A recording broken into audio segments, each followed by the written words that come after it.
So I started being in fashion in 2012. I was still young at the time, and so I used to have people that were sewing these things for me. So I would, buy materials, go to someone, show them the design, and they just make the design.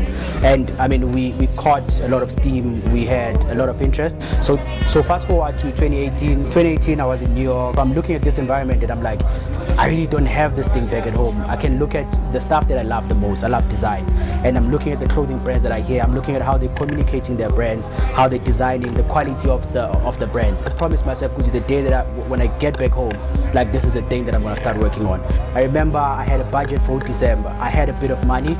I didn't use that money, and then January I bought myself a sewing machine and I started sewing on it. I took, I think, about 3 months just doing a straight stitch for an entire week. I'd come back from work, switch on my machine, and for 4 or 5 hours just learning how to do a straight stitch, and that was it. And then from then on, everything just grew. I'm a chest rig, and at the time Alex had just came out with the chest rig, and like everyone really loved it at the time, and the brand started catching fire. Then from then on, when I was a kid, I wanted to be an architect, right?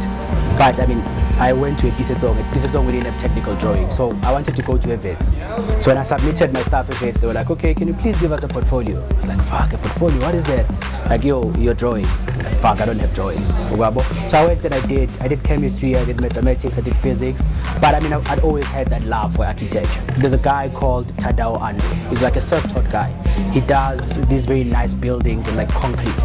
So there's these ones that I saw where he would do an entirely concrete building, and then it has like this one differentiating factor. It would be a plain gray concrete building with like a yellow pipe, and that is called an accent. The one thing that stands out in this uniformity. And then I was like, you know what?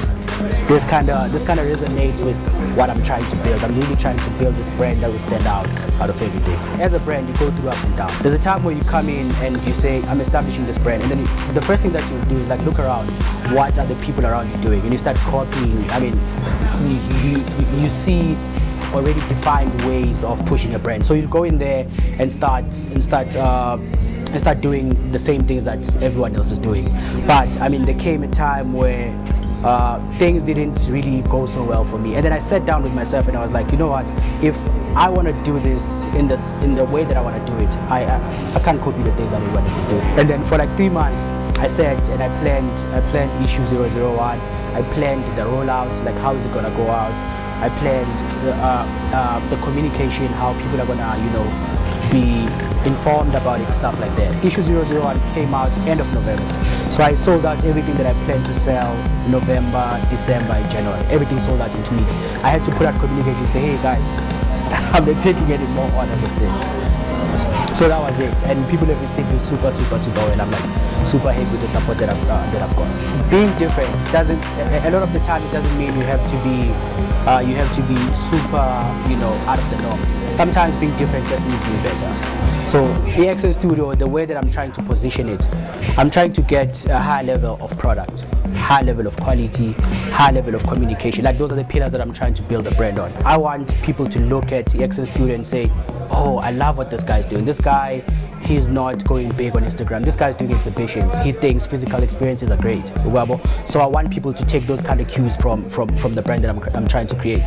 Like when someone comes and touches a bucket hat, when someone comes and touches a Gillette, they see the quality and it inspires them. I'm not trying to do a whole lot of bizarre different things, but I just want the usual things that they, like any normal brand would have, and just do them better. Like, I want to communicate better, have better pictures, have better text, things like that, things that people don't really take that seriously, but I just want to do them and do them a lot better than everyone else. My name is Mredlana, founder of AKCENTS Studio, and I'm doing an exhibition with Habitat 61.